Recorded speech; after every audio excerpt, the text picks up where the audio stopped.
our today's discussion is the anastomosis at the back of thigh.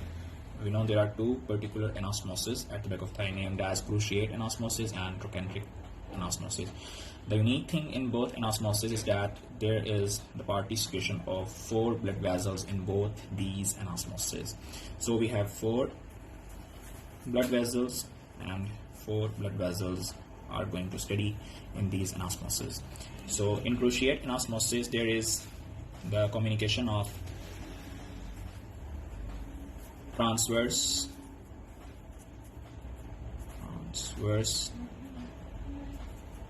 branches of medial and lateral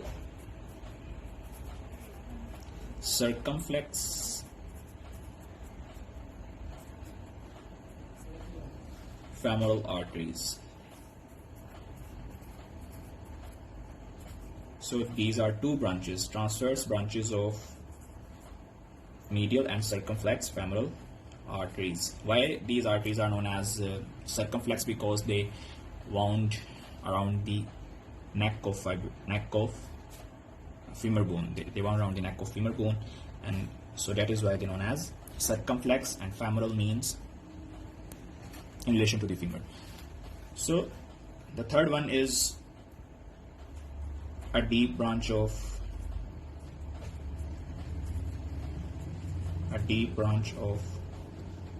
superficial gluteal artery, superior gluteal artery, superior gluteal artery, and a branch of inferior gluteal artery. So there are 4: inferior gluteal artery. So these 4 branches: 2 branches, transverse branch of medial circumflex femoral artery and transverse branch of lateral circumflex femoral artery, a deep branch of superior gluteal artery, and a branch of inferior gluteal artery actually anastomosis and form the cruciate anastomosis. In trochanteric anastomosis, the ascending branches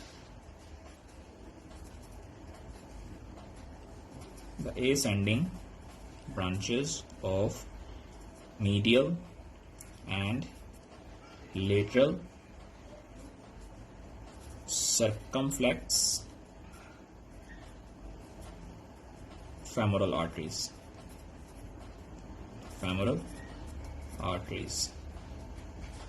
and superior. Thirdly, the inferior gluteal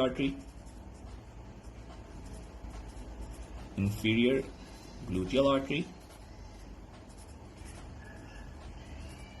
and the 4th one is ascending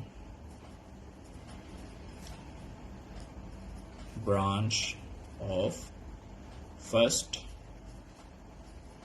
perforating artery.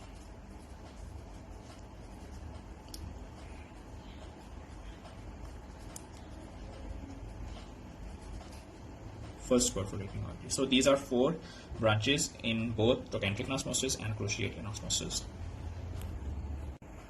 So guys, let us understand it through a diagram. So suppose this is abdominal aorta. This vessel is abdominal aorta. At the point 2.5 centimeter from your umbilicus, it bifurcates. Suppose there is your umbilicus, and at a point 2.5 centimeter below your umbilicus, it terminates or bifurcate into 2 branches, that is left or right common iliac arteries. So suppose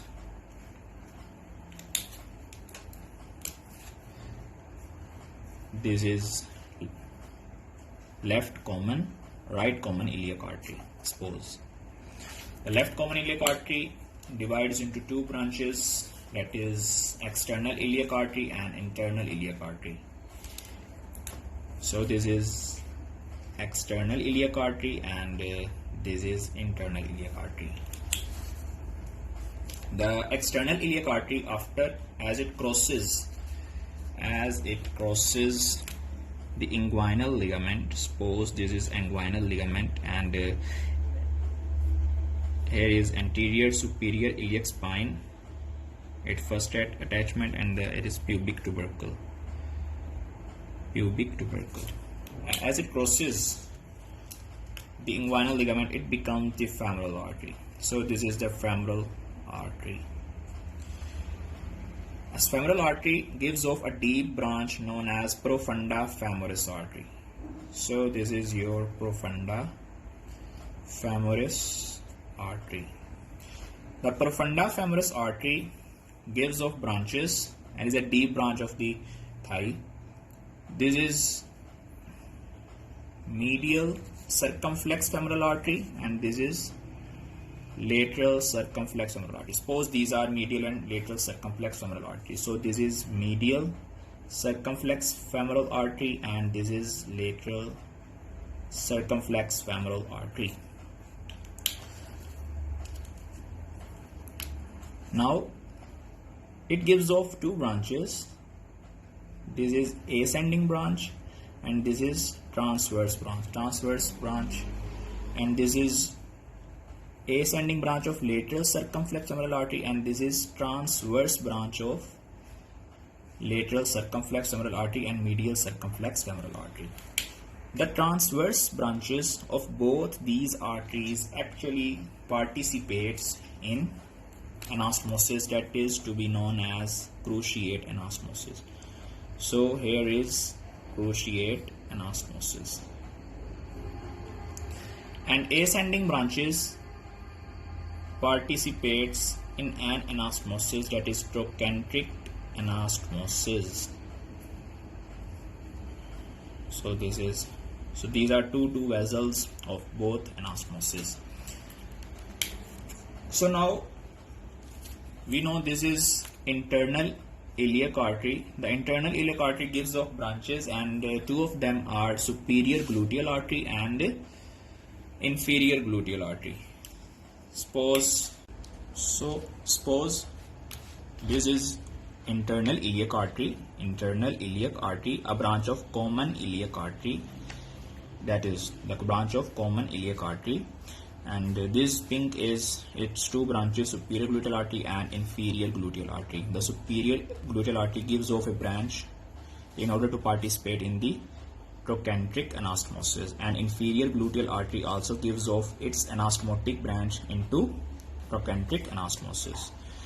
So the inferior gluteal artery then descends downwards and it participates in the cruciate anastomosis, and a branch of profunda femoris artery. The profunda femoris artery gives off four perforating branches, then eventually divides into ascending and descending. So this is first perforator of profunda femoris artery. The ascending branch of first perforator of profunda femoris artery anastomosis at the cruciate anastomosis, and thus the four vessels in both anastomosis are completed, you can see. So this is cruciate and this is trochanteric.